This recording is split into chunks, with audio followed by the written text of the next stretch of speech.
నమస్తే. నా పేరు మధుసూదన్ రావు, అగ్రికల్చర్ కన్సల్టెంట్.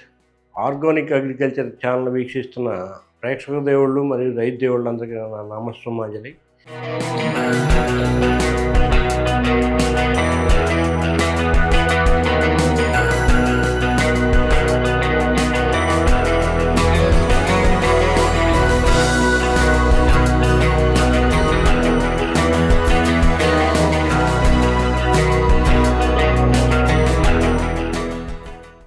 ఈరోజు మన టాపిక్ ఏమిటంటే భూమి. భూమి అనే దాని గురించి ఎన్ని చెప్పుకున్నా కానీ తక్కువే. మనకి సైంటిఫికల్గా భూమి గురించి చెప్పాలంటే, భూమి అనేది ఒక గ్రహం నుంచి ఒక శకలం ఊడిపడటం వల్ల, ఉల్క నుంచి ఊడిపడటం వల్ల భూమి ఏర్పడిందని చెప్తారు. అదే మన వేదాలు పురాణాల్లో భూమి అనేది ఒక పంచభూతాల్లో ఒకటి అంటారు. తర్వాత సైంటిఫికల్గా భూమి అనేది ఒక గ్రహం అని కూడా చెప్తారు. ఎలా చెప్పినా అన్నీ కలిపి భూమి గుండ్రంగా ఉన్నదనే చెప్తున్నాయి. తర్వాత ఈ భూమి అనేది 64 లక్షల కోట్ల జీవరాశులకి ఆలవాలం. మనం మనుషులు ఒక రకమే, ఇంకా ఇటువంటి చాలా చాలా జీవరాశులు 64 లక్షల కోట్ల జీవరాశులు భూమి మీద బతుకున్నాయంటే అందులో కొన్ని మనకు తెలుసు, తెలియదు, మనకు కనిపించేవి ఉన్నాయి, మనకు కనపడనివి ఉన్నాయి. వీటన్నిటికీ కూడా భూమే ఆధారం.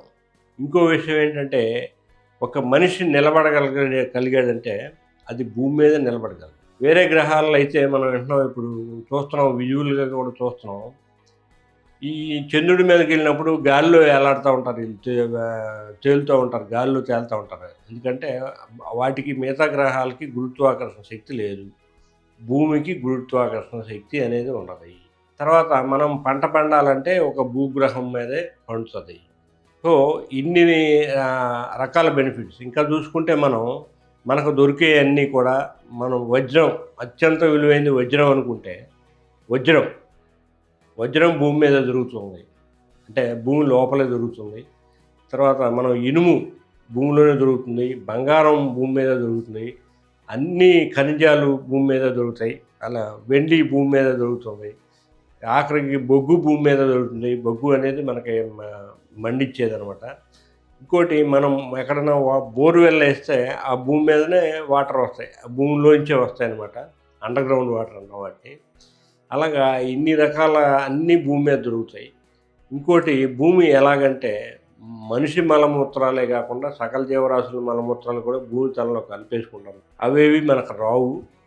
నెక్స్ట్, మనం ఎవరన్నా మరణించినా, లేదంటే ఏ జీవి మరణించినా అది కూడా భూమిలోనే కలిసిపోతుంది. భూమి అనేది అంత గొప్పదనమాట. కానీ ఈరోజు మనం ఆ భూమిని ఎలా చూస్తున్నాం, ఎలా ట్రీట్ చేస్తున్నాం, దాని విలువ అనేది దాన్ని మనం మర్చిపోతున్నాం. ఇప్పుడు జరిగే ప్రస్తుత పరిస్థితి ఏంటంటే, ఇది మన ప్లాస్టిక్ అనే వ్యర్థాలు భూమిలో వేయటం వల్ల ఆ భూమి దాన్ని కరిగించుకోలేకపోతుంది. మన డెడ్ బాడీని కరిగించుకుంటుంది, ఈ ఎముకల్ని కరిగించుకుంటుంది, అన్నింటినీ కరిగించుకుంటుంది. ఆ ప్లాస్టిక్ అనే భూతాన్ని కరిగించుకోలేకపోతుంది. దానివల్ల జరుగుతున్న అనర్థాలు ఏంటంటే, ఇప్పుడు మనకి వర్షం పడింది అనుకోండి, సిటీస్లో డ్రైనేజీలన్నీ బ్లాక్ అయిపోతున్నాయి. ఇంకోటి, భూమి పొరల్లోకి నీరు ఇంకట్లేదు, అది చాలా పెద్ద సమస్య అనమాట. నీరు ఇంకపోతే భవిష్యత్తులో మనకి బోర్లు ఆడవు.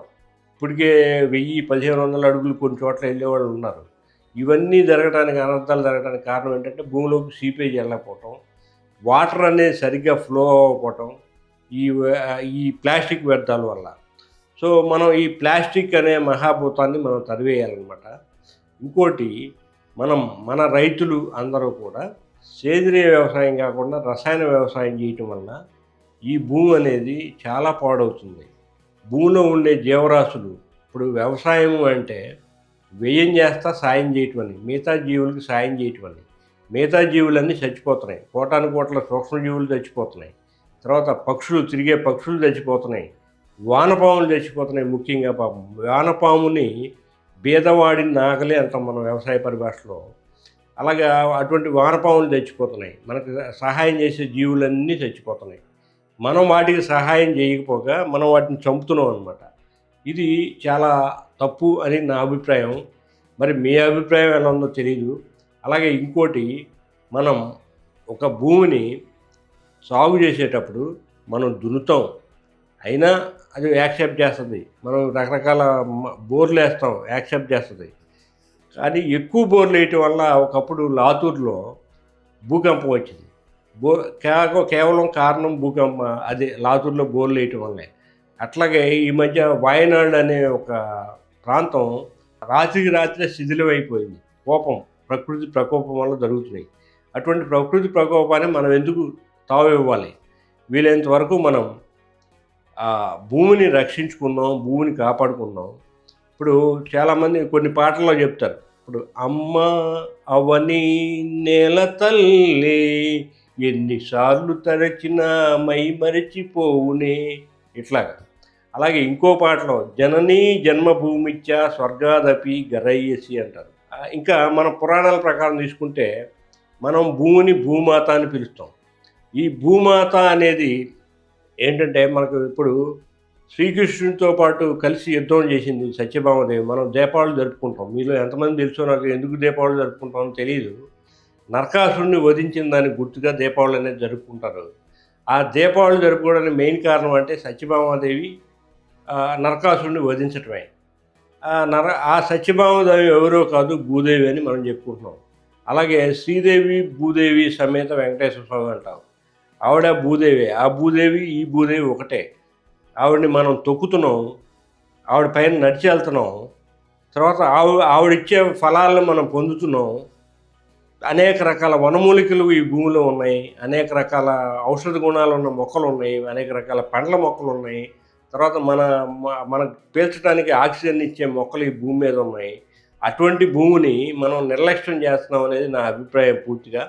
మీరు కూడా ప్రేక్షకులు లేదా రైతు సోదరులు కూడా భూమిని కొంచెం జాగ్రత్తగా దాన్ని గౌరవించండి, దాన్ని మన జాగ్రత్తగా కాపాడి మనల్ని మనం కాపాడుకుందాం. లేదంటే ఏదో రోజు మనం ప్రకృతి ప్రకోపానికి గురికాక తప్పదనమాట.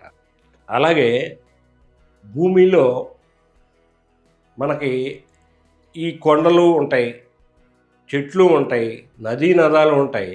ఈ నదులు ఎంత పవిత్రమో మీకు తెలుసు. ఈ నదులన్నీ కూడా కలుషితం అయిపోతున్నాయి. ఇప్పుడు మనం మురుగునీరు వెళ్ళటం వల్ల కానివ్వండి, ఇండస్ట్రియల్ వేస్ట్ అవ్వటం వల్ల కానీ ఆ నదులన్నీ కలుషితం అయిపోతున్నాయి. ఆ నదులు చాలా పవిత్రమైనవి అనమాట.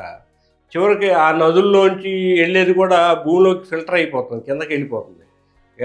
Over a period of time అదంతా కూడా ఆ రసాయన అవశేషాలు కానీ అది ఇవి కానీ ఈ తర్వాత వీళ్ళు వేసే ప్లాస్టిక్ కవర్లు ఇవి కానీ వీటన్నిటి వల్ల కూడా భూమి కలుషితం అయిపోతుంది. ఆ విధంగా మనం భూమిని కలుషితం నుంచి కాపాడుకొని తర్వాత చాలామంది ఆ కొండలు తవ్వేస్తూ ఉన్నారు అవసరానికి. కొంతమేర అయితే పర్లేదు, కొండలు తవ్వటం వల్ల కొండ మీద అడవులు అంతరించిపోతున్నాయి. మనకి జియోగ్రఫికల్గా చూసుకుంటే మన భూమి మీద 11% లోపే ఉన్నాయి అడవులు. అవి 33% ఉంటే మానవ మనుగడకి చాలా మంచిది. కానీ మనం డిఫారెస్టేషన్ అంటే నరుకుతున్నాం. మనం వ్యవసాయ యోగ్యానికి కానీ లేదంటే మన రియల్ ఎస్టేట్ వీటికి కానీ అడవులన్నీ అంతరించిపోతున్నాయి రాను. ఈ మధ్యకాలంలో ఒకసారి మన అమెజాన్ ఫారెస్ట్, ప్రపంచంలో major contribution of oxygen Amazon forest నుంచి వస్తుంది. అమెజాన్ ఫారెస్ట్లో 10,000 ఎకరాలు రియల్టర్స్ తగలబెట్టారు. ఎందుకంటే వాళ్ళు రియల్ ఎస్టేట్ వ్యాపారం కోసం. దాంతోపాటు ఆ మొక్కలు తగలబడిపోయినాయి, అక్కడ జీవరాశులు తగలబడిపోయినాయి. అది ఎంత పాపమో, జాతికి ఎంత ద్రోహమో మనం ఆలోచించాలి.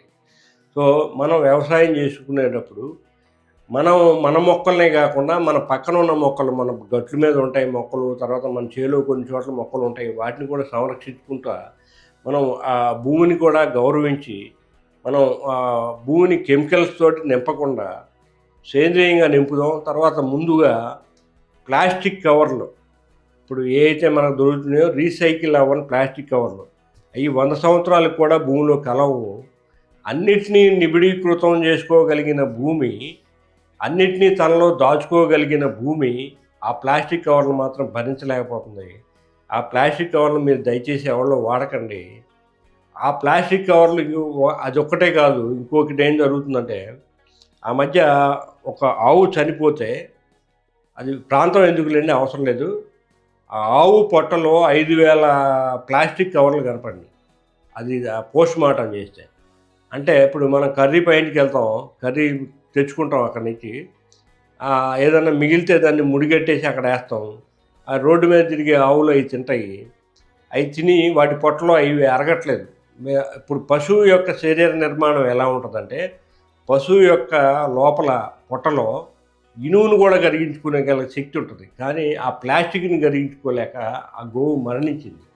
అటువంటి గోమాతల కన్నీరే మన భారతదేశం ఈ విధంగా ప్రోగ్రెసివ్‌గా ఎళ్ళలేకపోవటానికి చాలా అరిష్టాలు జరుగుతున్నాయి. మన పాలకులు ఎంత మంచిగా చేసినా, ఇటువంటి అరిష్టాలు జరగటానికి కారణం ఆ గోమాత కన్నీరనేది నా అభిప్రాయం. అందుకనే మీరు దయచేసి ఈ ప్లాస్టిక్ అనే వ్యర్థాలని భూమిలో కలపకండి. వీలైనంత వరకు భూమిని కాపాడండి. మిమ్మల్ని మీరు కాపాడుకోండి. జై భూమాత.